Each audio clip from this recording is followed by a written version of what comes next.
Olá, muito bem-vindo. Eu sou o Divino Ronaldo, comunicador do agronegócio e apresento o AgriProsa Podcast. Vamos começar? Esse episódio tem um oferecimento da Organic Brasil. Você sabia que os fertilizantes organominerais combinam nutrientes minerais com matéria orgânica, promovendo uma nutrição mais equilibrada para as plantas? Organic Brasil. Inovação e tecnologia para o futuro da agricultura, atendendo tanto pequenos quanto grandes agricultores com nossos fertilizantes de alta qualidade. Utilizamos tecnologia avançada para tratar e enriquecer a matéria orgânica por meio de processos industriais exclusivos. Nossos fertilizantes organominerais aumentam a capacidade de retenção da água do solo, tornam as plantas mais resistentes a estresses climáticos, resultados comprovados para maiores lucros. Organic Brasil, cultivando inovação, colhendo resultados.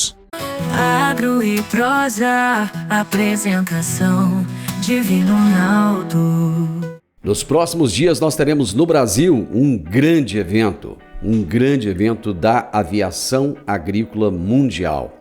O Brasil tem a segunda maior frota da aviação agrícola no planeta e vai acontecer lá em Santo Antônio do Leveger, próximo a Cuiabá, o Congresso Brasileiro da Aviação Agrícola. E nós temos feito uma série de entrevistas nos últimos dias para trazer a importância desse setor para a nossa agricultura brasileira.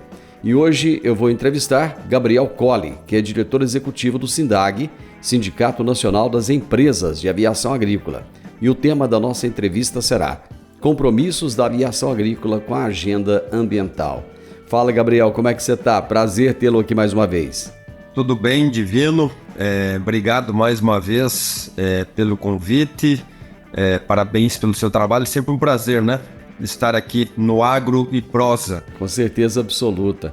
Gabriel, você está numa luta constante em defesa do SINDAG, em defesa do setor da aviação agrícola. Está fazendo uma ponte aérea, Porto Alegre-Brasília, quase que todo dia. Temos andado muito, ou voado muito, né? 2024 tem sido um ano muito intenso e temos bons motivos para isso, né? Um dos motivos é que o setor cresceu. Como o setor cresceu, a nossa instituição, o SINDAG, e também o IBRAVAG, né? Que é o instituto que nasceu a partir do SINDAG, cresceram, né? Nós temos mais sócios, hoje nós temos associados em 24 estados do Brasil, que nos faz aí pelo menos ter os 24 estados para atender de alguma forma, e Brasília, né, que é o grande centro da discussão política, e esse ano tem sido um ano difícil até de explicar, né, porque não tem mais uma lógica o debate político em Brasília, ele não respeita mais algumas regras que existiam, ele é muito dinâmico. Reforma tributária, reforma disso, reforma daquilo, STF, então isso tem feito com que a gente precise estar muito atento, né, e participando, porque num dia é uma coisa, no outro dia é outra coisa, num dia não vai para a pauta da Câmara, quando vê alguém nos avisa, foi para a pauta, corre lá, então realmente tem sido um ano desafiador para acompanhar nossas pautas da aviação agrícola nesse cenário político nada previsível do Brasil. O Brasil é um país onde as regras realmente são mudadas o tempo todo no meio do jogo. Isso é que é terrível. Mas, Gabriel, o setor da aviação agrícola, ele tem tido uma série de compromissos, principalmente com o meio ambiente. Eu gostaria de saber o que é a cartilha Compromissos da Aviação Agrícola com a Agenda 2030 do Pacto Global da ONU. Legal, e para quem está nos acompanhando aqui que talvez não tenha tanta familiaridade com o tema, eu faço aqui um breve resumo, né, de como que isso nasceu, né, para quem talvez não acompanha tanto. No ano 2000, a ONU lançou o que ela chamou na época dos Objetivos de Desenvolvimento do Milênio, que eram grandes metas de desenvolvimento até 2015. Então, todos os países signatários da ONU, que são quase 200, teriam até 2015 para cumprir algumas metas. Entre elas, acabar com a fome, preservação, uma série de metas. Até 2015, por óbvio, não foram atingidas as metas. né, uma discussão política global que ela não avança em algumas questões, alguns países não seguem isso, e a ONU mudou. Ela criou o que ela chamou de ODS, que são os Objetivos de Desenvolvimento Sustentáveis, até 2030, e criou uma grande agenda, que são 17 grandes objetivos, e ela convidou a sociedade para fazer parte. Além dos países, as entidades podem ser signatárias. E desde 2016, o SINDAG é signatário. O que isso significa na prática? Nós assumimos formalmente o compromisso, junto à ONU, de que nós vamos ajudar neste cumprimento das metas de desenvolvimento sustentáveis até 2030, que é a dita Agenda 2030, que você acabou de falar aqui, e que no último dia 5 de junho, num evento em Brasília, no Dia Internacional do Meio Ambiente, nós lançamos o que nós chamamos dos nossos compromissos da aviação agrícola, com a Agenda 2030, que deu origem a uma cartilha, né, que você citou aí. Ela existe fisicamente, mas também agora a gente vai começar uma grande campanha de disseminação desse material no formato digital, com um portal próprio, com uma série de pontos, né, esclarecendo a sociedade sobre o que a gente está fazendo sobre isso. O que a gente fez? Pegou cada um desses objetivos, como eu já disse aqui, são 17, e começou a elencar o que a aviação agrícola está fazendo ou pode fazer para o atingimento de cada um. Aqui eu vou dar um exemplo de um apenas, tá? Que é o objetivo 7, energia acessível e limpa. A aviação agrícola já tem 34% da frota de aeronaves movida a etanol, energia limpa. Então tem uma meta de aumentar isso. A gente quer, já está fazendo o tema de casa. Segundo a ONU, se chegássemos em 20% já é um bom número, já estamos em 34%, então a gente quer aumentar isso, que essa frota seja ainda maior. Então, tem dando exemplo de um outro aqui, o 5, né, igualdade de gênero, por exemplo, né, o SINDAG hoje é presidido por uma mulher, então é um objetivo, né, tenhamos cada vez mais lideranças femininas nas nossas cadeiras, temos nosso conselho 2 mulheres, a ideia no próxima gestão é dobrar esse número, né, tem uma estratégia sendo construída para isso também, e no setor, né, que tenhamos mais pilotos mulheres, né, temos um pouco, então tem um desafio de aumentar isso, então, né, dando um breve resumo. Aí, um ponto importante, a cada ano que passa, o SINDAG tem que apresentar um relatório para a ONU para continuar sendo signatário, né, e poder continuar, inclusive, usando a identidade visual do programa da Agenda 2030, do Pacto Global. Esse documento, ele também destaca o grande desafio do setor no combate a mitos sobre a atividade. Que mitos são esses, Gabriel? Sabe que você falou antes aí, né, do nosso grande trabalho, né, no Brasil, nessa ponte aérea, Brasília e vários lugares que rodamos, e esse ano muito Porto Alegre, Brasília, Cuiabá em função do nosso Congresso da Aviação Agrícola, e o grande desafio é desmistificar alguns mitos. E o primeiro deles é de que a aviação agrícola não é eficiente, ou seja, existem ainda pessoas que acreditam que o que é aplicado via avião se perde no meio ambiente, não chega na planta, não chega no alvo, provoca a chamada deriva, né? Para quem não conhece, é quando o produto não chega onde tem que chegar, né? E o nosso grande trabalho é mostrar que a ferramenta de aplicação aérea ela é extremamente eficiente e consegue levar praticamente 100% do produto para chegar na planta. Por que eu digo isso com tranquilidade? Você conhece muito bem do agro, você tem rodado todos os eventos importantes do agro no Brasil. Os produtos que a gente aplica, seja com avião, com trator, com drone, com autopropelido, seja com o que for, são muito caros. Os defensivos, eles subiram de preço de forma assustadora, ou seja, ninguém em sã consciência vai contratar o bem para fazer a aplicação sabendo que vai ser jogado fora. Ele quer a garantia que o produto seja aplicado. Inclusive a gente consegue demonstrar isso através dos relatórios, dos mapas de aplicação para confirmar que o produto chegou no alvo. E aí só um exemplo aqui para fechar esse raciocínio, uma carga de uma aeronave hoje, ela leva em média talvez 20 minutos para ser aplicada, para ser aplicada e vai fazer de 80 a 120 hectares, dependendo do tamanho do avião, dependendo de alguns fatores, ela chega a custar mais de 100 mil reais uma carta, dependendo do produto que está ali dentro com a cauda. Então, você imagina que alguém vai jogar isso fora, né? Nesse custo, né? Você joga fora isso, nunca mais esse produtor rural vai contratar você para fazer aplicação. Esse é o nosso principal mito que a gente precisa quebrar, sobre a eficiência da aplicação. Gabriel, o desconhecimento da população até que dá para entender, né? E vocês têm trabalhado para mudar isso. Mas o desconhecimento por parte de muitos políticos, isso é que não dá para entender. Muitos desses mitos, eles têm sido utilizados com fins políticos. De que forma vocês têm combatido esses mitos que são utilizados dessa forma? Já tem 2 anos que nós estruturamos um time de articulação política, institucional e econômica para que a gente possa fazer esse relacionamento em todo o Brasil, onde a gente desenvolveu uma série de materiais que vão desde pareceres jurídicos até pareceres técnicos, onde a gente visita desde vereadores, deputados estaduais, deputados federais, senadores, ministros, governadores, muito Ministério Público, né? A gente tem tido um desafio muito grande de levar informação ao Ministério Público, que é quem acaba julgando ou dando alguns pareceres no final das contas.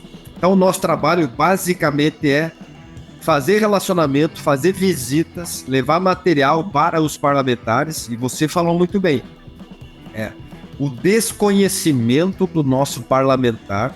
Obviamente aqui não estou generalizando, tem muito parlamentar que conhece da área, mas nós temos a maioria que desconhece.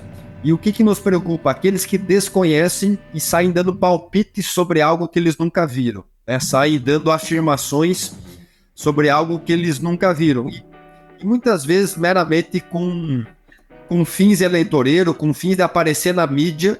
É impressionante como o nosso setor, ele aí do agronegócio, principalmente como um todo, mas aí trazendo para a aviação agrícola, ele acaba dando palco político, né? Porque a imprensa acaba dando um espaço muito grande na mídia para parlamentares que falam algumas coisas aí contrárias ao setor, e tem parlamentares que eram desconhecidos até então, e aí acabam começando a falar mal da aviação agrícola, e da noite para o dia aí estão na capa do jornal importante, estão dando uma entrevista para algum veículo importante, porque isso acaba gerando uma polêmica interessante. Afinal de contas é avião, e o avião as pessoas gostam de falar dele, tem uma mística atrás do avião. Estou aqui há 8 anos e começo a entender isso agora, né? Tem toda uma mística atrás do avião. Também a gente está procurando explorar isso de forma positiva, mas é um grande desafio que a gente tem. E um ano como esse, mais ainda, é impressionante.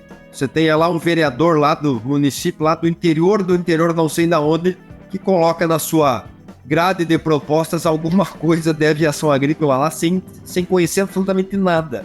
Tem nos dado uma trabalheira muito grande isso. Aliás, essa é uma questão. São mais de 5 mil câmaras municipais no Brasil. Como lidar com tudo isso? Porque uma coisa é você ir para Brasília, né, lá para a Câmara dos Deputados. Outra coisa é ficar combatendo isso de município a município. Como é que é? Eu vou te trazer um exemplo aqui. Eu sou nascido numa cidade chamada Espumoso, que fica no centro do Rio Grande do Sul, uma cidade que tem 15 mil habitantes. E faz uns 3 anos um vereador do município, sem nenhuma expressão, esse vereador, sem nenhum projeto, ele apresentou um projeto na Câmara de Vereadores para que no aeroporto do município só pudesse decolar para um lado. Então, para quem não sabe aqui, né, a decolagem ela é definida baseada no vento e outros critérios que existem. A pista você pode decolar para qualquer lado, dependendo do vento, você vai variando conforme o vento está. E o indivíduo, né, o vereador na época, fez um projeto onde só poderia autorizar para um lado. Então ele ia decidir que o vento lá no município que eu nasci só ia ter para um lado, né? Então, só que um projeto absurdo desse, o que isso gerou? 3 entrevistas de 1 hora na principal rádio do município, que eu acabei tendo que entrar ao vivo lá um dia também, estava no deslocamento, me colocaram ao vivo lá. Ele foi para a capa do jornal, ele deu entrevista num veículo de televisão do estado, ele apareceu em tudo quanto é lugar e ajudou ele a se reeleger. Ele fez muito voto. Então, é óbvio que o projeto não foi para frente, ele até acabou retirando, ficou com vergonha depois, foi até constrangedor, mas colocou ele na mídia, arrumou muito seguidor para rede social, né? Muita gente acabou conhecendo o nome dele. Ele tinha uma rede social com 300 seguidores, passou a ter 8 mil seguidores da noite para o dia. Então, veja como é um desafio trabalhar as câmaras de vereadores. Nós temos usado uma estratégia agora, que é trabalhar as associações de municípios, principalmente esse ano, onde tem eleições municipais. A gente tem visitado as associações estaduais e municípios para nos colocar à disposição, para levar materiais, até porque pós-eleições sempre são feitos eventos dos vereadores e prefeitos, para ver se a gente pode fazer parte para levar alguma informação. Mas é difícil, viu? É desafiador, porque o nível dos nossos vereadores ele é muito baixo.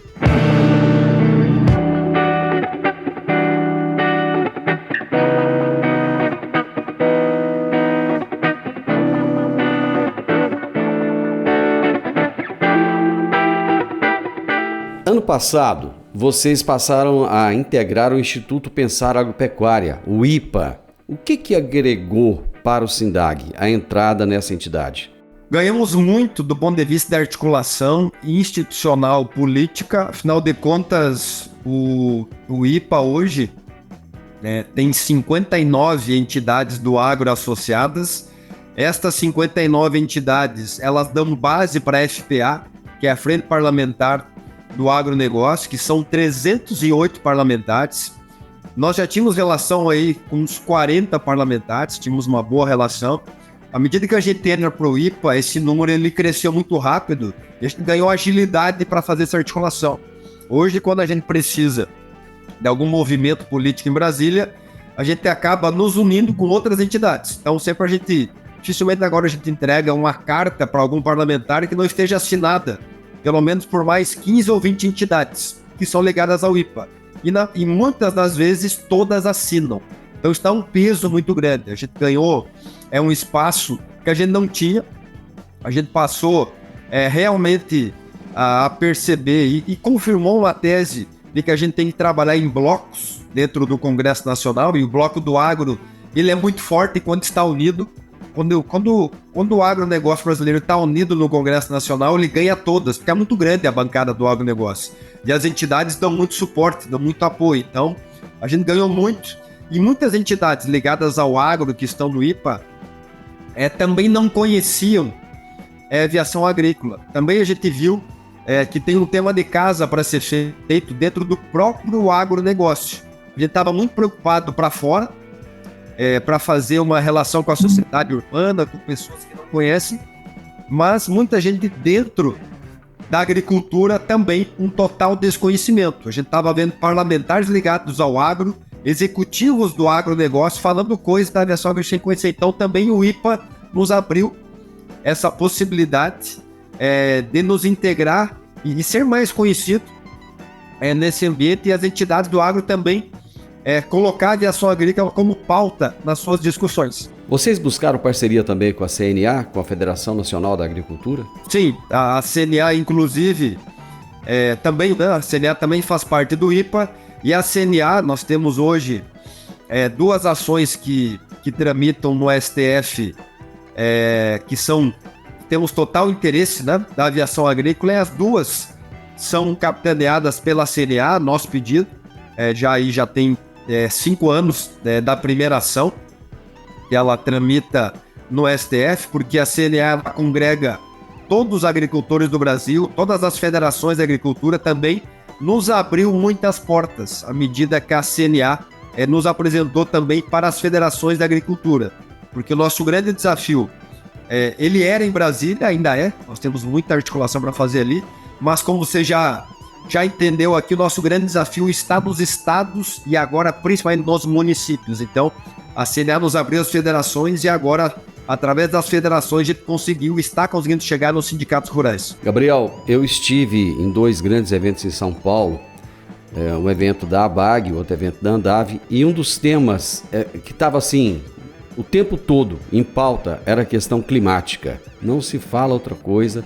a não ser a questão climática. Qual é a importância da aviação agrícola nessa época de mudanças climáticas tão claras? Os dois eventos que você cita, né, eles são hoje, eles estão na lista dos eventos top do agronegócio brasileiro e mundial. O nível de articulação de Andav e ABAG são sensacionais. Temos relação com eles, inclusive a própria Andav tem um termo de cooperação técnica conosco. Tiveram nosso último congresso, vão estar de novo. Nós estivemos no dele também, através do nosso diretor operacional, Cláudio Júnior. A questão ambiental é uma pauta que nos preocupa em muito, principalmente as asneiras que falam, né, sobre o Brasil. Isso nos preocupa bastante, o quanto o mundo olha para o Brasil de forma errônea. A gente precisa ajudar a mudar isso. E a aviação agrícola, afinal de contas, vou dar um dado aqui, né, para quem está nos acompanhando. A aviação agrícola, ela economiza 8 vezes a quantidade de água ou seja, ela utiliza 8 vezes menos água para fazer suas aplicações do que qualquer outro método de aplicação defensiva. Estou dando um exemplo aqui da importância que a aviação agrícola tem na preservação ambiental. A gente está falando sobre um dos bens mais preciosos, que é a água. Então, você fala aí, tem país do mundo que a água é de difícil acesso. No Brasil, a gente ainda, em tese, não tem grandes problemas. Então, a aviação agrícola colabora nisso. Trabalhamos muito no combate aos incêndios florestais. É uma ação também que visa a preservação ambiental. E nós estamos passando um momento crítico em alguns locais do Brasil. No Pantanal é um exemplo das queimadas. E quem é que está combatendo lá? São as aeronaves agrícolas, estão dando apoio para o Corpo de Bombeiros, para as brigadas de solo. Então, a aviação agrícola tem um papel fundamental na questão da preservação ambiental. É um tema prioritário na nossa pauta, por isso que, inclusive, estamos trabalhando a Agenda 2030 da ONU, que iniciamos a nossa conversa aqui no Pacto Global, e a pauta ambiental ela é prioritária dentro disso, inclusive o nosso Congresso. Nosso Congresso, o tema principal do Congresso é a tecnologia que gera sustentabilidade.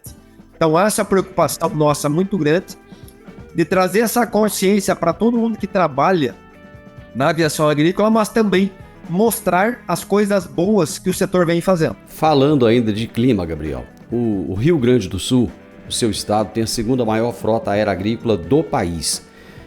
Como é que as enchentes que aconteceram recentemente no estado afetaram o setor aeroagrícola e qual foi a contribuição da aviação agrícola para amenizar o sofrimento do povo gaúcho? São duas formas aqui que afetaram, né, diretamente, né? A primeira, como a gente teve muitas regiões alagadas, muitos produtores rurais que perderam tudo, eles deixaram de contratar as empresas de aviação agrícola. Por mais que foi num período já saindo do auge da safra, mas esses produtores rurais, por óbvio, né, tiveram que abandonar aí suas propriedades, acabaram não contratando mais. Algumas aplicações seriam feitas, já preparando inclusive pastagem para meio de ano, então tem uma perda aqui. A segunda forma que afetou diretamente, a gente teve muitos profissionais ligados às empresas, colaboradores mesmo, que perderam suas casas, que perderam seus bens materiais, inclusive a turma que trabalha no SINDAG. Nós tivemos 4 colaboradoras que perderam tudo, né? Que tiveram nem o telhado da casa aparecendo. Tem colaborador fora de casa ainda, que ainda não voltou. Não conseguiu voltar porque a gente está sofrendo com falta de mão de obra, né? Porque o pessoal que trabalha com construção, pedreiro, pintor, eletricista, também perdeu tudo. Mas muitos perderam tudo. Então tem um desafio aqui muito grande de reorganizar isso. Muitos fornecedores do setor, empresas, principalmente da região metropolitana e Porto Alegre, perderam todas suas fábricas. A gente teve 3 casos aí de perda total de fabricantes que perderam aí maquinários caríssimos, né? Falando aí de 15, de 20 milhões de prejuízo, né? De máquinas caríssimas que ficaram embaixo da água, tudo eletrônico, né? Se não recupera mais, então realmente um prejuízo gigantesco.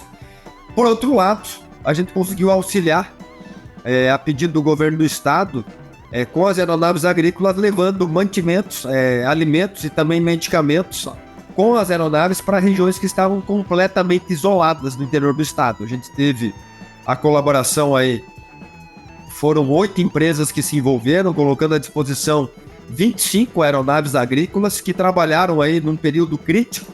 Foram 20 dias de período crítico mesmo, que haviam regiões sem nenhum acesso, onde as aeronaves estavam conseguindo levar, eventualmente pousar em alguns lugares, e em alguns lugares jogando de paraquedas, né? Jogando de paraquedas alimentos para que algumas comunidades pudessem receber. Então essa foi uma contribuição que nos enche de orgulho aí, que o setor conseguiu colaborar. A gente fez uma campanha para arrecadar recursos para conseguir o combustível para que as aeronaves pudessem fazer esses voos, que foram voos bem arriscados, inclusive, né? Pousar em locais de difícil acesso, realmente em condições nada agradáveis, né? Mas a gente conseguiu colaborar e colaborar bastante. Deixa eu voltar um pouquinho a Brasília com você. Quais são os possíveis impactos da reforma tributária sobre as empresas de aviação agrícola?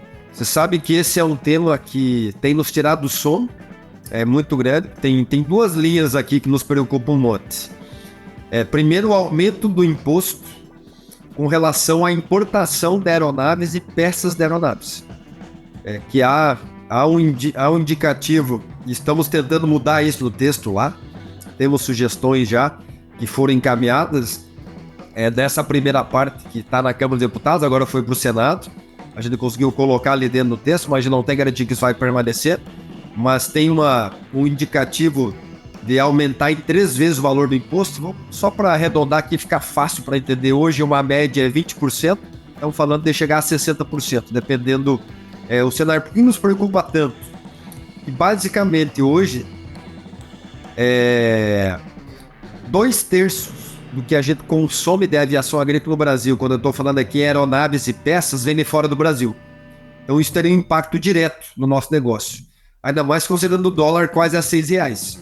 Né? O dólar é quase R$6 e com o indicativo de subir ainda mais. Então isso aqui é uma preocupação muito grande. O outro ponto que nos preocupa é a questão do imposto seletivo, né, da aviação agrícola não ser classificada aí dentro, que é a questão da prestação de serviço, que é onde o governo também tem colocado sua força para arrecadar mais. Onde a gente sairia aí da prestação de serviço, onde basicamente hoje as empresas pagam, vou dar uma média aqui para ficar fácil de entender, 15%, elas poderiam chegar a 40% de imposto da prestação de serviço. Então isso talvez inviabilizaria o negócio em algumas regiões do Brasil. Né? Porque eu falo que tem algumas variações, porque aí tem impacto do imposto do Estado também, que ele tem uma briga aí, como é que isso fica, os impostos nos estados. Mas a gente tem a preocupação. O texto que saiu da Câmara nos agrada, né? Porque a gente conseguiu colocar uma emenda lá, inclusive articulada pelo IPA, de deixar como está. Que na nossa opinião, como está hoje, não é bom. Mas se ficar como o governo está sugerindo, pode ficar muito pior. Então, deixa como está, né? Pelo menos deixa como está hoje, que as empresas já estão adequadas, o produtor também já está adequado, porque senão alguém vai ter que pagar essa conta. E aí a gente tem uma preocupação muito grande se nós aumentar muito o imposto, né, da prestação de serviço.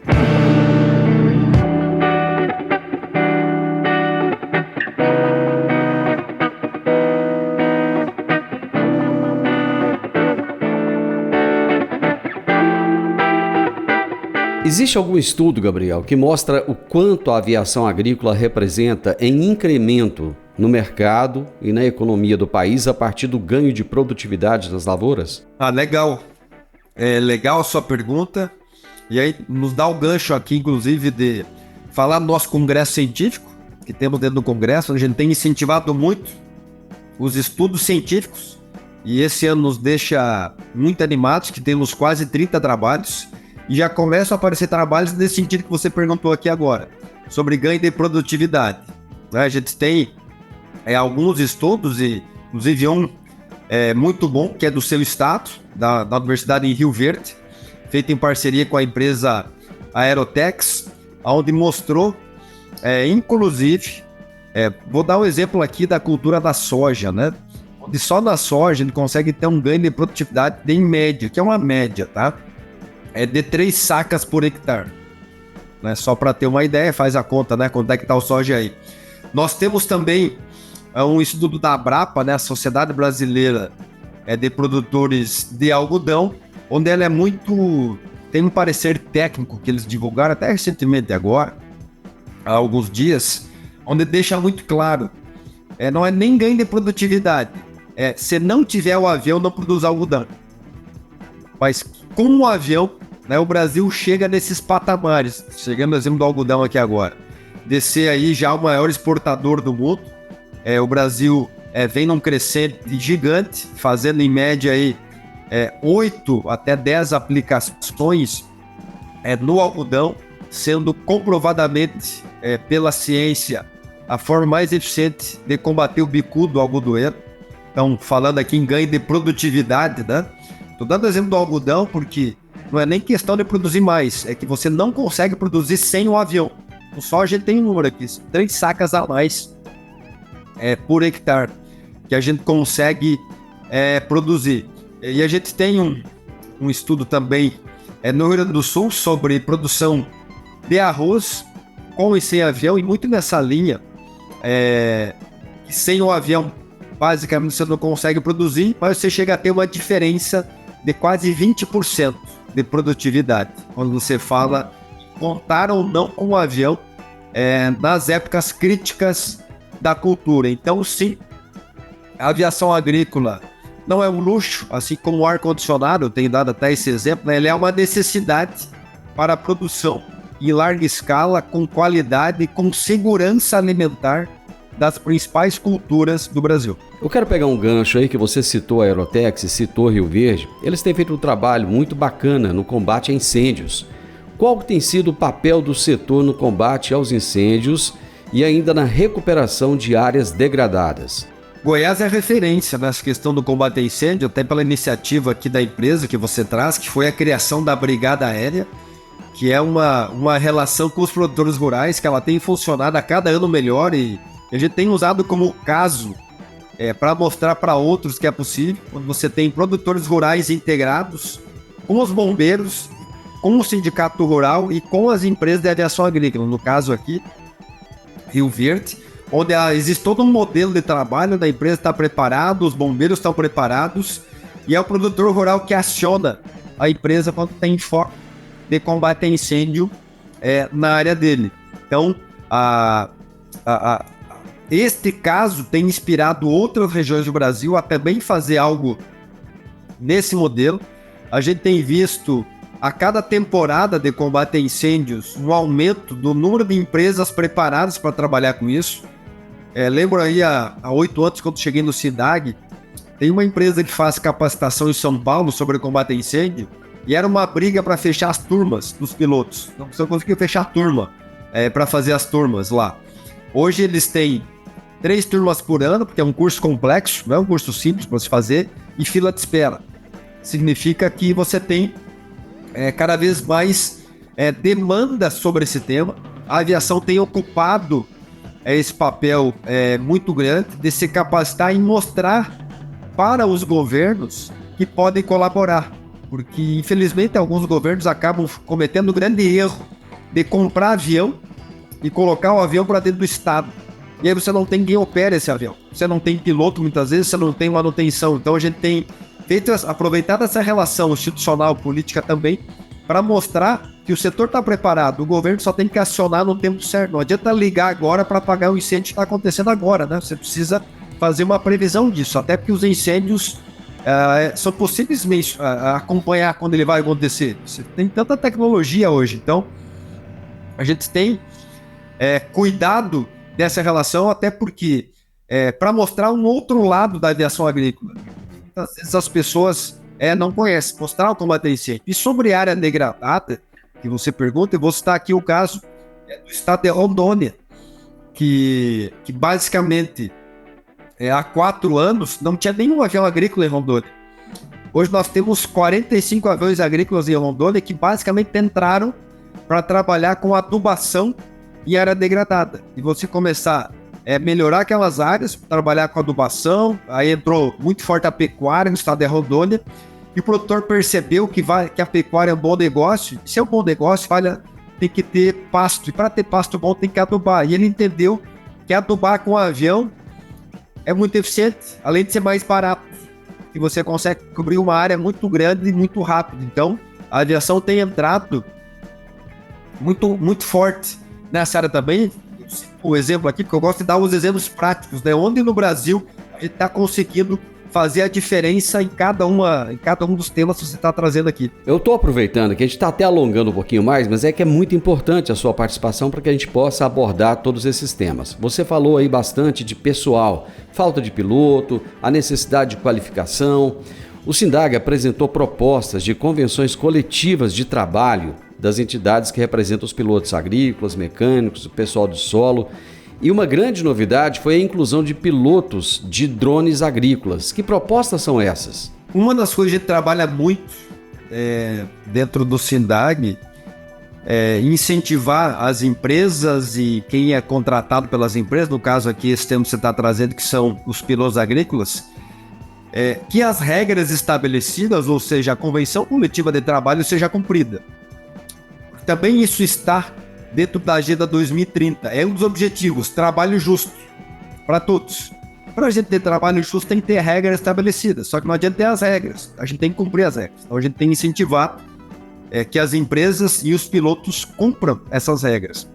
E um dos temas que o pessoal tem trazido muito, a temática dos drones de pulverização, que desde 2021 a gente tem regulamentos no Brasil. Porém, o crescimento dos drones, e você acompanha muito também, como você circula todo o Brasil, é algo assustador. A gente tem já uma estimativa aí de quase 20 mil drones de pulverização no Brasil, e não existe um padrão de remuneração para esses pilotos de drones. E o pessoal está nos perguntando muito, como a gente começou? Também representar as empresas de drones, já temos 56 empresas de drones associadas no SINDAG hoje. Também nos pediram, bom, quem sabe não dá para fazer uma convenção coletiva e começar a balizar o salário desses pilotos, e além dos salários, as condições de trabalho, o que ele tem que cumprir, o que a empresa tem que cumprir, e a gente está trabalhando nisso, nós estamos no meio disso, nós estamos nesse debate agora com o Sindicato Nacional dos Aeronautas, o SNA, e estamos chegando à conclusão de que nós vamos ter que, não vai dar para colocar somente algumas cláusulas dos drones dentro da convenção que já existe da aviação agrícola. Nós vamos ter que fazer uma outra convenção, porque é muita coisa e é muito específico. O drone, as condições são muito diferentes das condições das empresas de aviação agrícola tradicionais, vamos chamar aqui. Então a gente está construindo, há uma expectativa, pelo menos até o auge da próxima safra, o começo, que é outubro no Brasil, quando a gente está falando em pulverização aqui, a gente tenha, e seja mais uma vez o Brasil seja a referência em ter a primeira convenção coletiva de trabalho para empresas de drones de pulverização. A gente possa fazer um agro e prosa só para falar disso, né? Que com certeza vai mexer muito no mercado, vai trazer regramento para as empresas, para os pilotos, e dar uma organizada nisso, para a gente poder entender. Por que é importante? Porque no drone, diferente do avião, a gente tem muita gente que não é da agricultura, que está entrando nesse negócio. Na aviação, o pessoal, todo mundo é da agricultura, então já tem um certo padrão, já tem conhecimento, como é que é lavoura, o que é agrotóxico, o que é defensivo, o que é trator. Agora, no drone, não. No drone, 70% de quem está entrando no drone de pulverização são pessoas que estão vendo como oportunidade de negócio, são investidores. Então não faz ideia do que é o fungicida, do que é o inseticida, do que é o EPI, do que é tríplice lavagem. Então a gente tem muito trabalho nesse segmento do drone aí. Para nós finalizarmos, Gabriel, quais são as ações para os próximos anos, tanto na instituição quanto nas empresas? Nós temos ainda uma longa caminhada no ponto de vista de melhorar nossa comunicação com a sociedade. A gente já melhorou muito. É uma coisa que eu tenho dito bastante e nos alegra muito nos últimos 2 anos, os investimentos que a gente está conseguindo fazer em comunicação, onde a gente ampliou muito o nosso time de jornalistas, o nosso time da área digital, a nossa articulação com o meio de comunicação ampliou muito. Ao mesmo tempo que eu tenho uma agenda hoje política como executivo, eu também tenho uma agenda com a nossa assessoria de comunicação de articulação com a imprensa. A gente visita a imprensa em todo o Brasil, coisa que a gente não fazia. Isso a gente tem colhido alguns frutos bem positivos quanto a isso, né? O fato de estarmos aqui no Agro e Prosa é um exemplo disso. A gente tem dedicado muito tempo para trabalhar a comunicação, então esse é um dos grandes desafios, ampliar isso. Tem uma meta audaciosa para 2025, que é dobrar o nosso tamanho da comunicação, quando a gente fala em setor agroagrícola, onde a gente estruturou muito o SINDAG, muito o Embravag para isso, mas a gente agora está num processo de estruturar os nossos sócios. Imagina, nós temos 262 sócios no Brasil. Você imagina cada sócio tendo um Agro e Prosa para desenvolver conteúdo na sua região. O quanto a gente massifica a informação da aviação. Então esse eu coloco como o nosso principal desafio para os próximos anos. Ampliar muito a nossa comunicação. Parabéns pelo trabalho que vocês estão fazendo. Parabéns pelo congresso que está chegando. Com certeza vai ser o maior da história. E vamos voltar aqui depois para trazer os resultados desse congresso, para falar o que aconteceu de novo e de bom nesse congresso. Obrigado, Gabriel. Obrigado você, obrigado pela oportunidade, parabéns pelo Agro e Prosa. E falando do congresso, a gente está realmente muito feliz com o que já estamos colhendo o congresso no Mato Grosso. Se você rodou o Mato Grosso há tempo atrás, você sabe disso, o Mato Grosso é outro país. Sim. Os números do Mato Grosso estão nos impressionando, é impressionante, tudo é muito grande e o congresso realmente está nos impressionando positivamente. Estamos nos preparando sim para um grande evento. Espero, né, que a gente possa voltar aqui, com certeza poder falar dos resultados desse evento. Um abraço, muito obrigado pelo bate-papo aqui muito bom do Agro e Prosa. Muito obrigado. Eu conversei com o Gabriel Colli, que é diretor executivo do SINDAG, Sindicato Nacional das Empresas de Aviação Agrícola. E o tema da nossa entrevista foi Compromissos da Aviação Agrícola com a Agenda Ambiental. O podcast Agro e Prosa tem o objetivo de falar do agronegócio de forma fácil, simples e descomplicada. Diariamente conversamos com os maiores atores do agro e abordamos os mais diversos assuntos de interesse de produtores rurais, técnicos, pesquisadores, profissionais da área e simpatizantes do agronegócio. Se você gosta do nosso podcast, então você pode nos ajudar. É muito simples. Basta seguir-nos nas principais plataformas de streaming e também no YouTube. Se você deixar um gostei, compartilhar os episódios e deixar um comentário, já vai nos ajudar muito a dar relevância tanto ao podcast quanto ao canal. E o mais importante de tudo, nos siga para receber notificações de novos vídeos e episódios. Um grande abraço para você e até a nossa próxima prosa.